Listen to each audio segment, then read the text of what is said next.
사도신경으로 신앙 고백하시겠습니다. 전능하사 천지를 만드신 하나님 아버지를 내가 믿사오며 그 외아들 우리 주 예수 그리스도를 믿사오니 이는 성령으로 잉태하사 동정녀 마리아에게 나시고 본디오 빌라도에게 고난을 받으사 십자가에 못 박혀 죽으시고 장사한 지 사흘 만에 죽은 자 가운데서 다시 살아나시며 하늘에 오르사 전능하신 하나님 우편에 앉아 계시다가 저리로서 산자와 죽은 자를 심판하러 오시리라. 성령을 믿사오며 거룩한 공회와 성도가 서로 교통하는 것과 죄를 사하여 주시는 것과 몸이 다시 사는 것과 영원히 사는 것을 믿사옵나이다. 아멘.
(10월 31일) 토요일.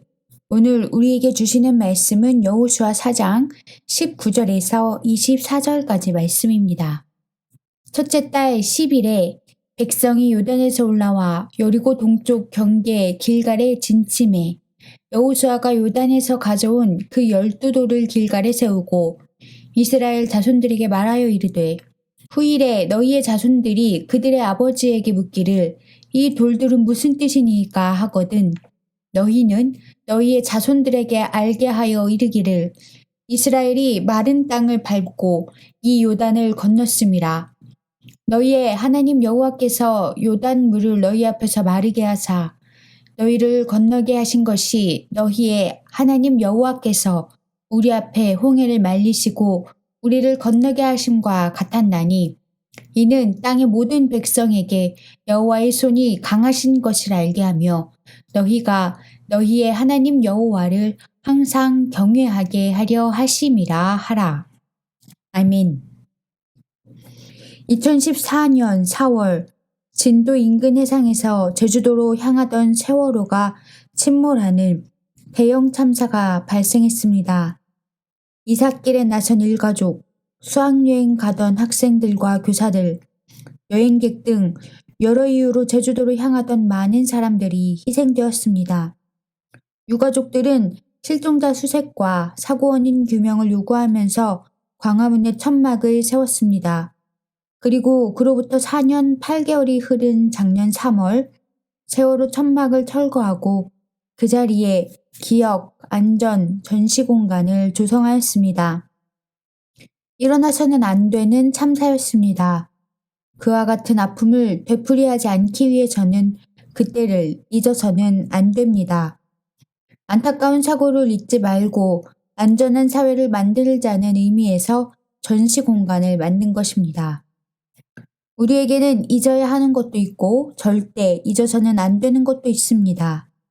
애굽에서 430년 동안 종살이를 하다가 하나님의 인도하심으로 애굽을 탈출한 이스라엘 백성은 오랜 광야 생활을 거쳐 최종 목적지인 가나안을 목전에 두고 있었습니다. 가나안으로 들어가기 위해서는 요단강을 건너야 하는데 하나님께서 흐르는 강물을 멈추는 은혜를 베푸셔서 백성은 무사히 강을 건널 수 있었습니다. 그런데 그때 하나님께서 여호수아에게 지시하신 것이 있었습니다. 요단강을 건널 때 강 한복판에서 이스라엘 12지파 수에 맞게 돌을 취하여 수경지인 길갈까지 운반하라는 것이었습니다. 그리고 그곳에서 그 돌들로 기념비를 세우라고 하셨습니다. 하나님에게는 불가능이 없습니다. 이스라엘 백성이 애굽에서 나올 때 장정만 60만이 넘었습니다. 홍해가 그들을 막고 있었지만 홍해를 건널 수 있게 하셨고 요단의 강물도 멈추게 하셨습니다. 요단강을 건너 가나안에 정착할 수 있었던 것은 처음부터 끝까지 하나님의 은혜였습니다.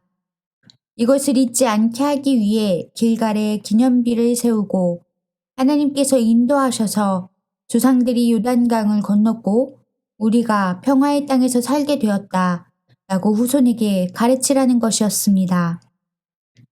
지금까지 하나님께서 우리에게 베풀어 주신 은혜가 얼마나 많습니까?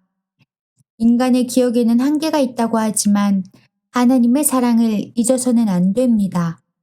각자의 마음속에 기념비를 새겨 우리를 인도하신 하나님의 은혜와 사랑을 기억하고 자녀들에게도 전해주어야 하겠습니다. 묵상 질문.